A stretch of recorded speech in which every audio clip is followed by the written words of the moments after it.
Alamin po natin ang pinakasariwang update kaugnay sa lakas at kilos ng Bagyo Odette mula sa ating resident meteorologist na si Ginoong Nathaniel Cruz. Mang Tani. Salamat, Pia. Sa kabilangan ng paglakas ng Bagyong Odette, hindi nagtaas ang public storm warning signal ng Pag-asa sa alinmang bahagi ng bansa. Masyado kasing mabagal ang kilos nito sa ngayon at halos hindi ito gumagalaw sa pwesto.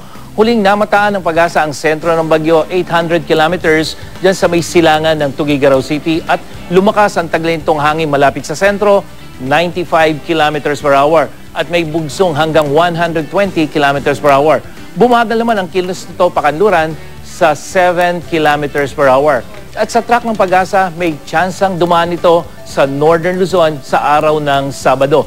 At sa datos naman ng Weather Central, posible pa itong lumakas at maging isang typhoon mamayang gabi at inaasahan na lalabas ito ng Philippine Area of Responsibility sa linggo. Patuloy na pinalalakas ng bagyo ang hanging habagat na ngayon nagdadala naman ng ulan dyan sa Central at Southern Luzon at sa buong Visayas at Mindanao ayon sa Pag-asa. At sa datos ng Weather Central, magiging mas makulimlim ang papawirin sa kanlurang bahagi ng Luzon o ng Southern at Central Luzon at sasabay nito ng hanggang katamtamang ulan at thunderstorm.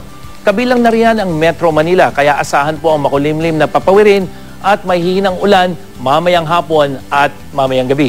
Hanggang katamtamang ulan din ang maranasan sa Visayas, magiging mas maaliwala sa malaking bahagi nito maliban na lamang dito sa may Bacolod, Cebu at Ormoc. Bahagyang maulap na langit at mahinang ulan naman ang inaasahan sa malaking bahagi ng Mindanao ngayong araw na ito. Samantala, itinaas ng Pag-asa ang gale warning sa mga baybayin ng Occidental Mindoro at probinsya ng Palawan. Kaya pinapayuhan ng mga gumagamit ng maliliit na sakyang pandagat na iwasan muna ang pumalaot o maglayag sa mga nabanggit na lugar kung saan posibleng umabot sa 4.5 meters ang taas ng alon.